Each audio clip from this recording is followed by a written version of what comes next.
आइए, सुनिए, देखिए, समझिए सनातन सत्य। जैसी दृष्टि वैसी सृष्टि, दृष्टि विज्ञान। कुदरत, कुदरती रचना एवं कुदरत के कानून से शाश्वत सुख की प्राप्ति। जोधपुर के परम पूज्य महात्मा उपासक प्रोफेसर डॉक्टर सोहन राज तातेड़ के निर्देशन में सनातन सत्य। जैसी दृष्टि वैसी सृष्टि, दृष्टि विज्ञान।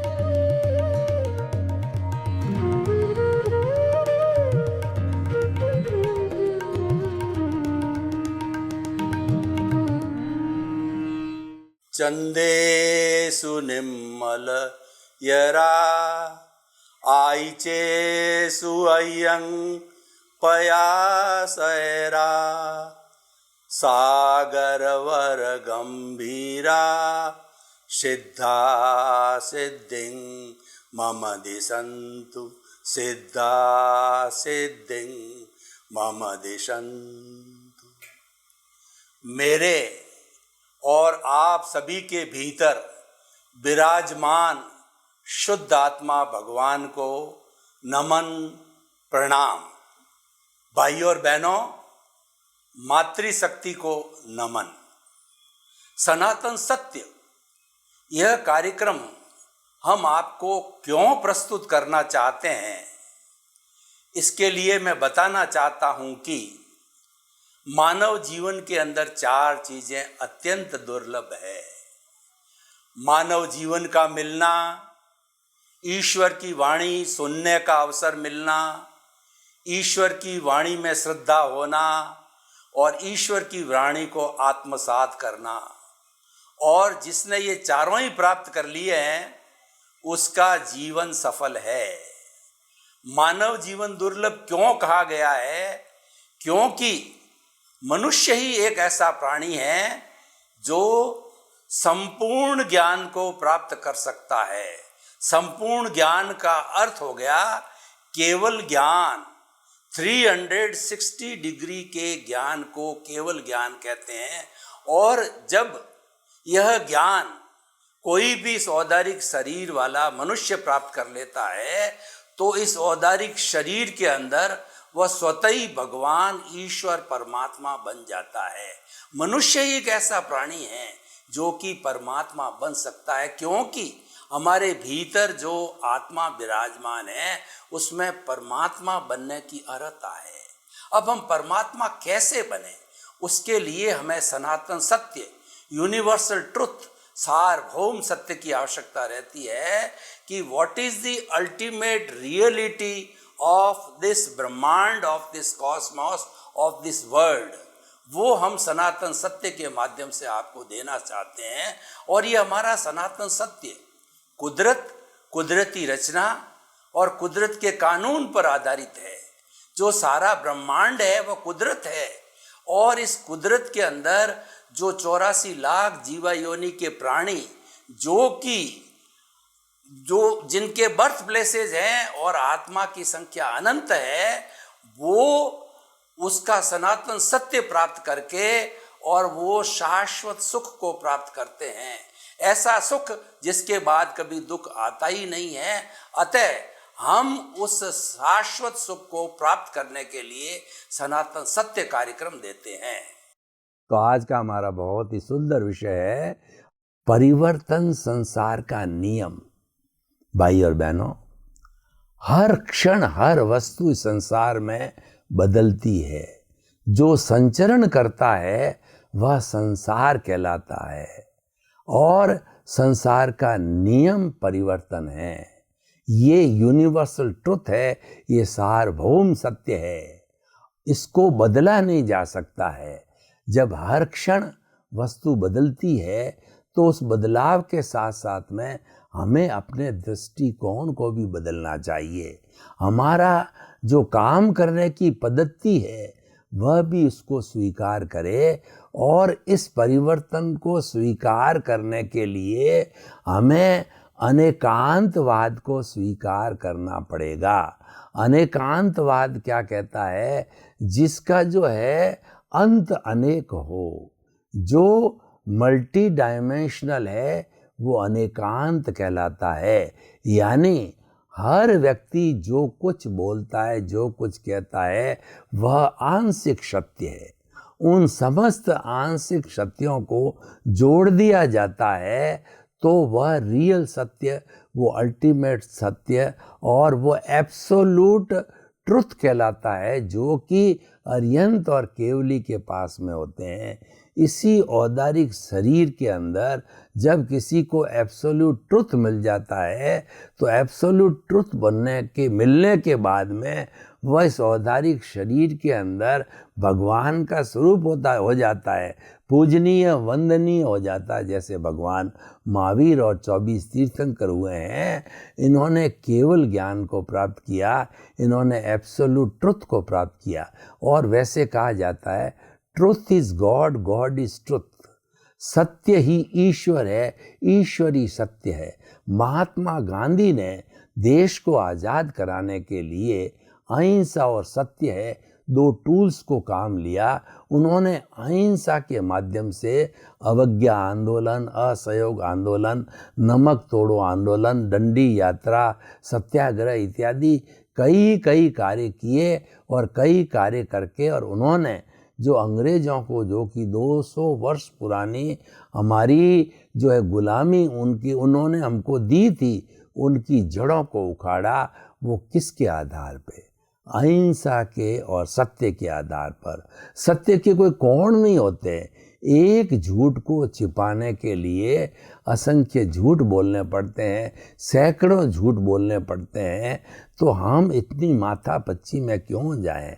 उसके बनिस्पत तो अच्छा है कि हम एक बार सत्य बोल दें, और एक बार जब हमने सत्य बोल दिया तो उसके बाद के हो सकता है हमको थोड़ा कड़ा पनिशमेंट भी मिल जावे, थोड़ा पनिशमेंट भी मिल जावे, परंतु हम टेंशन फ्री रहेंगे और स्ट्रेस स्ट्रेन की स्थिति नहीं रहेगी, हमारे जीवन में सुख की स्थिति रहेगी।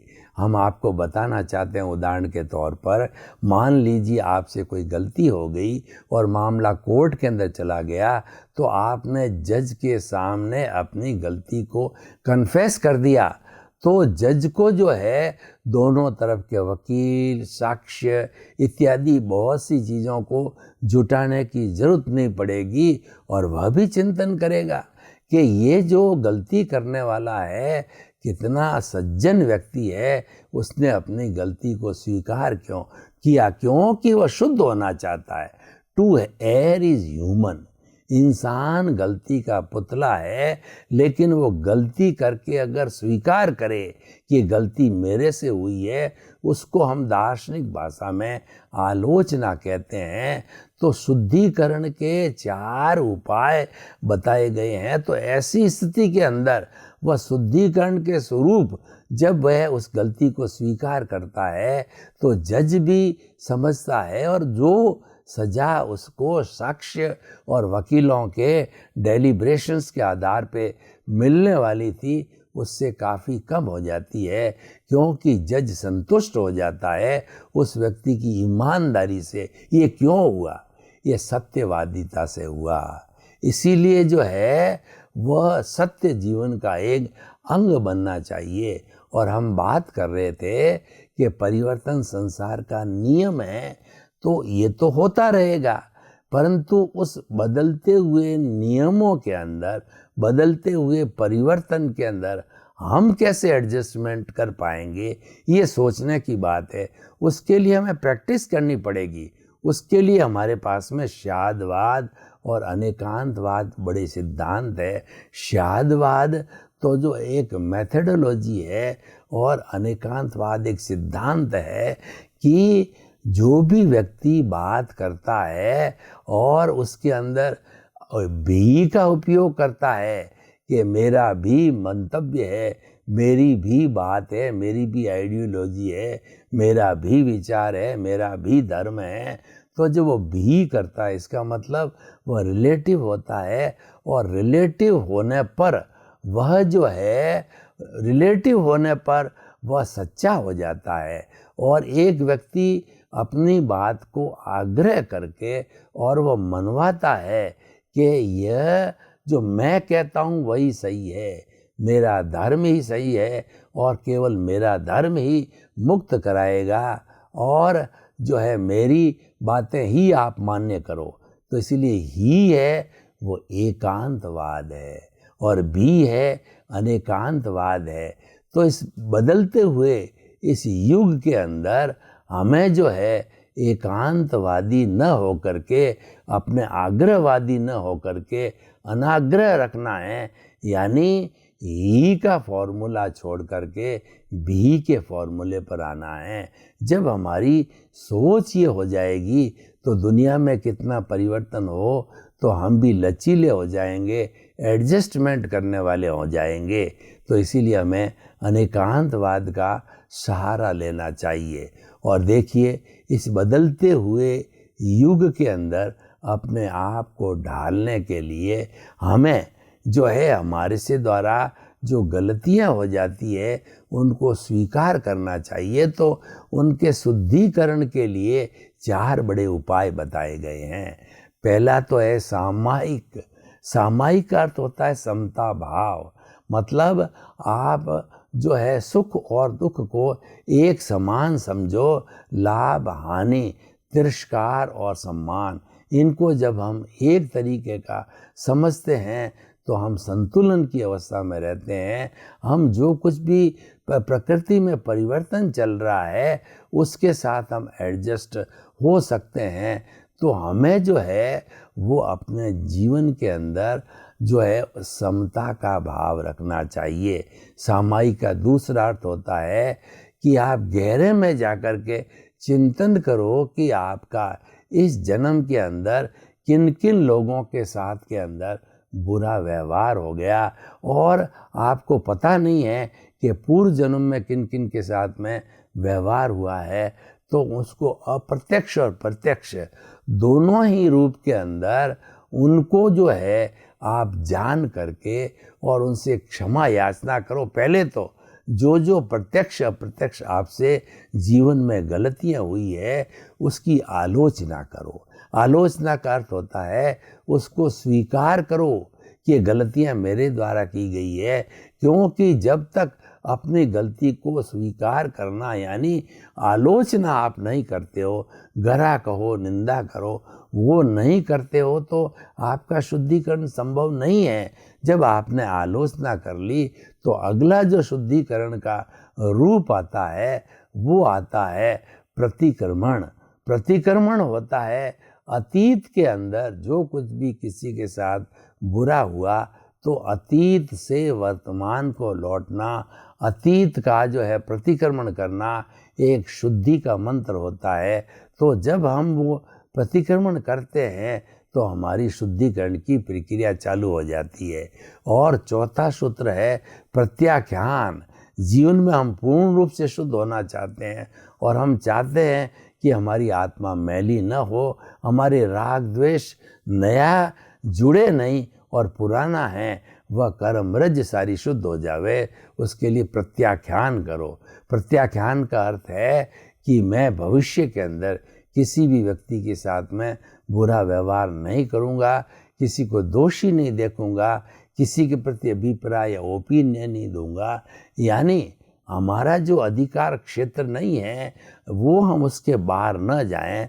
जब हम ऐसा करने लग जाएंगे तो जो शुद्धिकरण का मंत्र है वह मंत्र हमें जो है साक्षात रूप के अंदर प्रैक्टिकल के अंदर हो जाएगा और होकर के जो है हम अपने आप को स्वच्छ शुद्ध कर सकते हैं। और जब समस्त प्योरिटी की बात आ जाती है यानी हमारी आत्मा सभी कर्मों से हल्की हो जाती है तो ऐसे प्योरिटी की अवस्था के अंदर हमारा कॉजल बॉडी, लिंग शरीर, कर्म शरीर है, 0 हो जाता है। तो हमारी आत्मा इस स्थूल शरीर में टिक नहीं सकती और वह सिद्ध, बुद्ध और मुक्त बन करके और ब्लिस को प्राप्त हो जाती है। ब्लिस का अर्थ होता है शाश्वत सुख। तो भाई और बहनों, जो आज हमारा विषय है कि परिवर्तन संसार का नियम है, इसको हम टाल नहीं सकते, क्योंकि यूनिवर्सल ट्रुथ सार्वभौम सत्य है। तो हमें इसके साथ एडजस्ट होना पड़ेगा, अपने आप को ढालना पड़ेगा। जैसे कि मोल्ड होता है, उस सांचे के अंदर किसी भी चीज़ की जो मूर्ति वगैरह जो बनानी होती है, उसको जो है लिक्विड फॉर्म में उस धातु को पिघला करके और फिर उसकी वैसी मूर्ति बनाई जाती है। तो हमको इस संसार के ढांचे के अंदर, मोल्ड के अंदर एडजस्ट होना पड़ेगा, क्योंकि जब हम एक बार मोल्ड के अंदर एडजस्ट हो जाएंगे तो एडजस्टमेंट के बाद में हमारा अभ्यास हो जाएगा और हम भी वैसे ही परिवर्तित यानी एडजस्टमेंट होते लेते रहेंगे।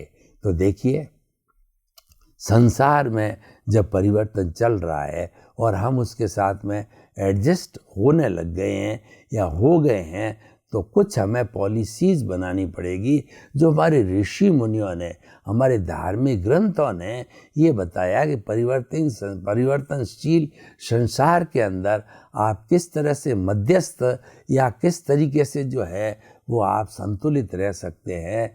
तो उसके लिए जो है अगला जो सूत्र है वो संभाव का सूत्र है।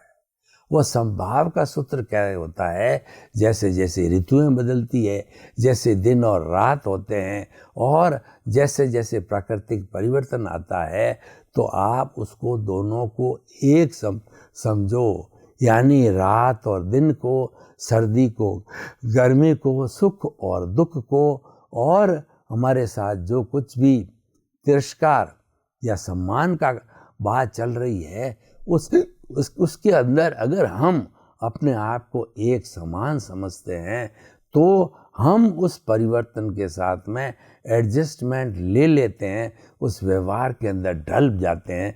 उसका नाम संभाव है। संभाव जीवन का एक बहुत बड़ा गुण है। परिवर्तन के साथ ढलने के लिए कुछ मूल्यों को, कुछ गुणों को हमारे जीवन में स्थान देना पड़ेगा। मात्र स्थान नहीं देना है, उसके साथ साथ में हमको अभ्यास करना है। और अभ्यास के लिए कहा गया है कि practice makes a man perfect. जो आदमी प्रैक्टिस करता हमेशा, तब वो परफेक्ट हो जाता है। कि प्रैक्टिस करने से जो कुछ भी हम कार्य कर रहे हैं, करते आए हैं, उसके अंदर कोई भूल नहीं पड़ती है, उसमें कोई परिवर्तन नहीं आता है और संसार के परिवर्तन के नियम के साथ में हम ढल जाते हैं, एडजस्ट हो जाते हैं। और देखिए, इसके लिए एक सूत्र और देता हूँ मैं आपको, वो है टकराव टालिए, क्योंकि परिवर्तन हो रहा है। घर के अंदर बहुत से सदस्य होते हैं, इस परिवर्तन के तहत वो कुछ तरह की बात कहते हैं, तो हमें उस टकराव में नहीं पड़ना है। वो कहता है कि मैं कहता हूँ वो सही है, मेरी बात को मानो, और आप मानना नहीं चाहते हो, आपने उसकी क्रिया की प्रतिक्रिया कर दी, तो टकराव हो जाएगा। और टकराव इस कदर से हो जाएगा कि ये क्रिया प्रतिक्रिया कई बार बढ़ती रहती है और क्रोध में आकर के वो लोग पुलिस कार्रवाई तक चले जाते हैं या कोर्ट तक भी पहुंच जाते हैं, और उसके परिणाम लंबे समय तक जो है चलता रहता है और उसका रिजल्ट भी नहीं आता है। यानी उस परिणाम का जो है वह बताना भी बहुत लंबा समय लेता है। तो कुल मिलाकर के जो है हम टकराव करने से बहुत बड़े कष्ट और दुख की स्थिति में चले जाते हैं। तो संसार में होने वाले परिवर्तन के साथ में आप एडजस्ट होना चाहते हो तो टकराव टालिए, नो क्लैशेस। हमें एक दूसरे के साथ क्रिया प्रतिक्रिया करके जो है वो किसी तरह के कष्ट को, दुख को या डिफरेंसेस को खड़ा नहीं करना है। तो ये सूत्र है।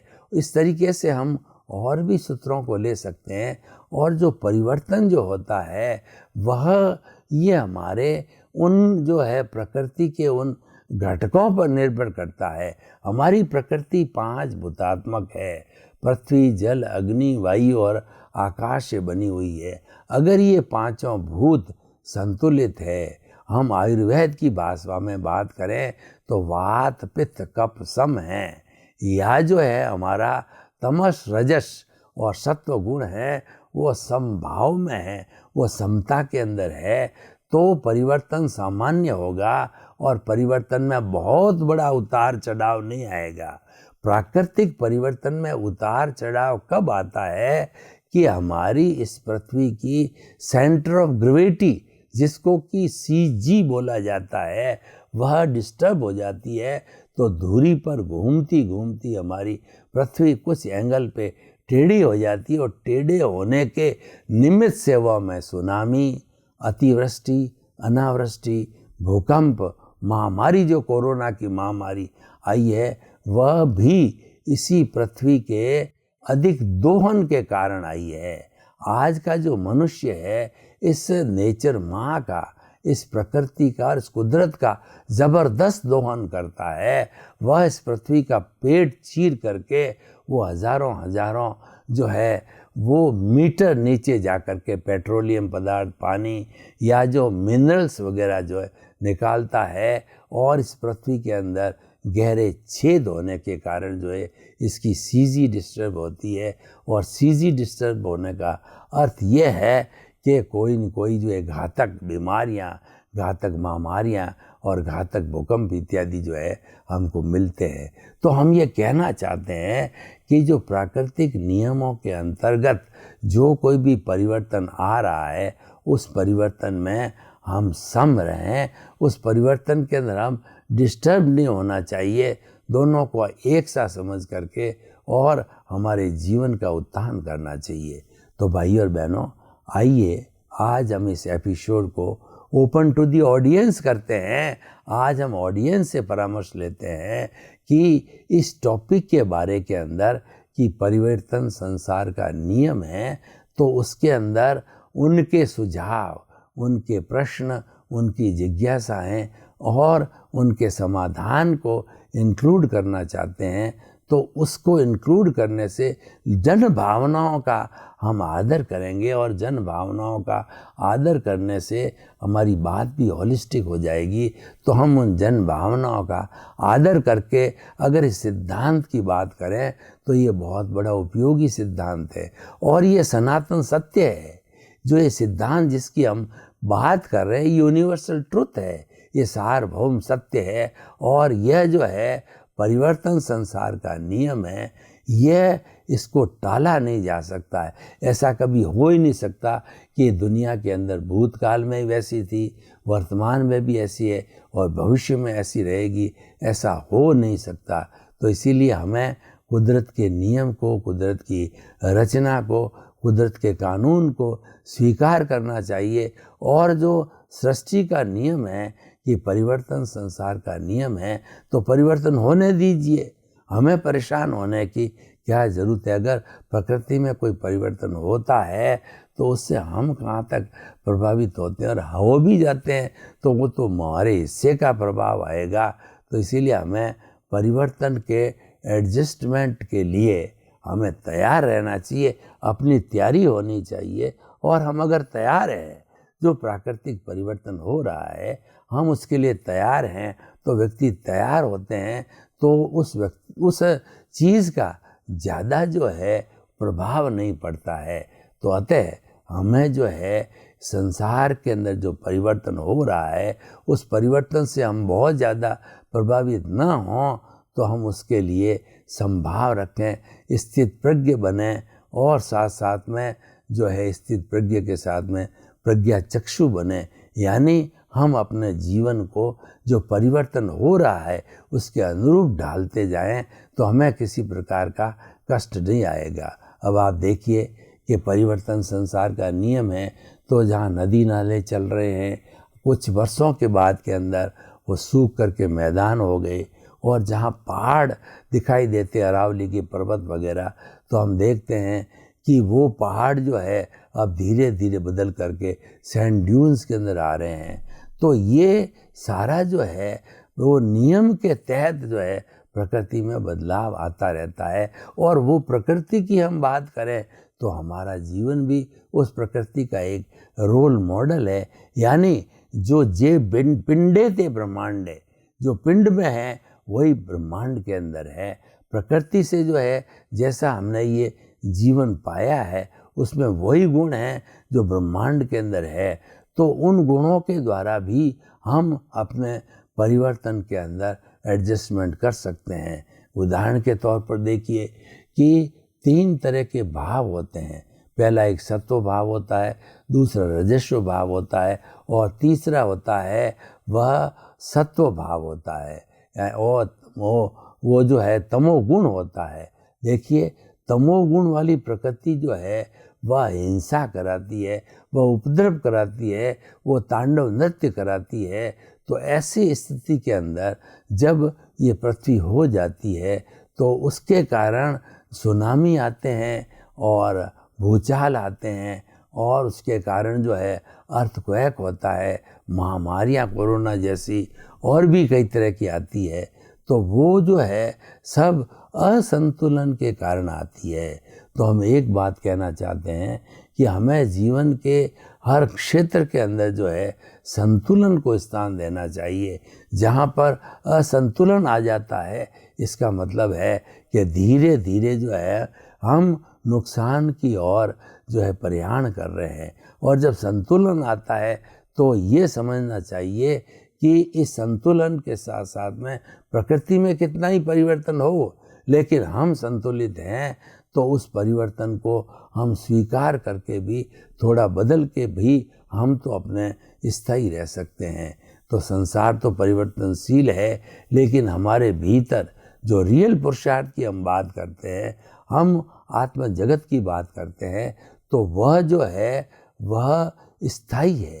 पूरी दुनिया के अंदर एक चेतना को छोड़ करके शेष सारा है वो जड़ का पदार्थ है और एक चेतना है वो मात्र एक चेतन का पदार्थ है। और वह जो चेतन तत्व है वह हर समय के अंदर भूत भविष्य और वर्तमान के अंदर उसके मूल स्वरूप में कोई अंतर नहीं आता है। और उस मूल स्वरूप की प्राप्ति करना ही मुक्ति की बात होती है। और उसके मूल स्वरूप के अंदर असंख्य असंख्य गुण भरे हुए होते हैं। वो जो गुण होते हैं वो होते हैं हमारे जो है जीवन निर्माण के गुण होते हैं, क्योंकि चेतना है वो अपना आप में एक बहुत बड़ा महत्व रखती है। वो परिवर्तन कर सकती है, उतार चढ़ाव को झेल सकती है, संसार के परिवर्तन को झेल सकती है। और जो जड़ पदार्थ है वह नहीं झेल सकता, क्योंकि उसमें फीलिंग नहीं है, उसके अंदर सुख दुख की अनुभूति नहीं है। जो भी उसके साथ के अंदर घटित होता है उसके अनुरूप जो है वो ढलता जाता है। तो हम आज के इस विषय को निष्कर्ष के रूप में लेना चाहें कि परिवर्तन संसार का नियम है, कोई बात नहीं, हम उस नियम के तहत अपने जीवन को ढालें। आपके प्रति मंगल भावना, शुभकामना, आपका जीवन आनंदमय हो, मंगलमय हो और अपने परिवार के साथ में समाज की सेवा करके, परोपकार करके आप अपने जीवन को धन्य बनावें। आपके प्रति मंगल भाव।